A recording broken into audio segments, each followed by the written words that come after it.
എന്താ പുറകെ കൂടെ ഒന്ന് പേടിപ്പിക്കുന്നത്? പേടിപ്പിച്ച ഞാനാണോ? നീയല്ലേ? ഞാൻ നിന്നെ സമാധാനിപ്പിക്കാൻ വന്നല്ലേ? സമാധാനിപ്പിക്കുന്നത് ഇങ്ങനെയാണോ സമാധാനിപ്പിക്കുന്നത്? ഞാൻ അച്ഛനും ചേട്ടന്മാരെ കുറിച്ച് ഓർത്ത് പേടിച്ചിരിക്കായിരുന്നു. അപ്പോഴാണ് അയാൾ പുറകെ കൂടെ ഒരു സമാധാനിപ്പീര്.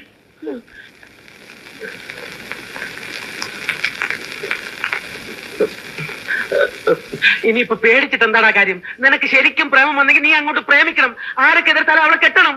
അങ്ങനെ അങ്ങ് തീരുമാനിക്കാൻ പറ്റും. എനിക്ക് ഇനിയും പലതും ആലോചിക്കാനുണ്ട്. എന്നാ ഒരു കാര്യം ചെയ്യ്, ഇന്ന് രാത്രി മുഴുവൻ നീ ഇവിടെ ഇങ്ങനെ ഇരുന്നാലോചിക്ക. ഞാൻ ഇങ്ങനെ ഇവിടെ കിടന്നാലോചിക്കാം. ഓക്കെ? ആലോചനക്കിടയിൽ ശല്യപ്പെടുത്തരുത്. Good night.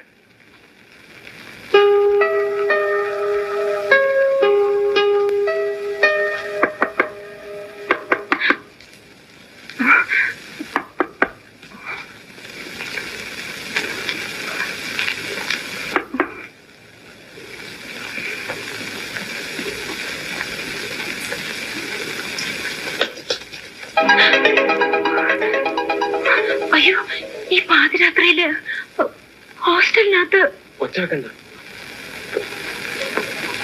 മാനുവിനെ രാത്രി തന്നെ വന്ന് കാണണമെന്ന് തോന്നി.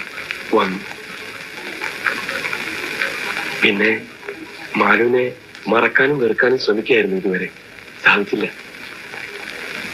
ഇനിയോട്ട് സാധിക്കുമെന്ന് തോന്നില്ല. ഇപ്പോഴാ എനിക്ക് ആ സത്യം മനസ്സിലായത്. ഞാൻ ശരിക്കും മാനുവിനെ ഇഷ്ടപ്പെട്ടു പോയി.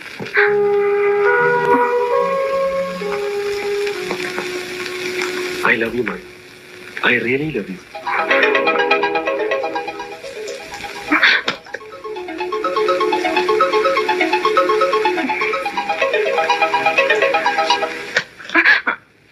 മാലുവിനും എന്നെ ഇഷ്ടമാണെന്ന് എനിക്കറിയാം. മാലുവിൽ തന്നെ എനിക്കത് കേൾക്കുകയും വേണം. ഇപ്പൊ വേണ്ട, നാളെ കാലത്ത് ഞാൻ വരും. അപ്പോ ഗുഡ് നൈറ്റ്.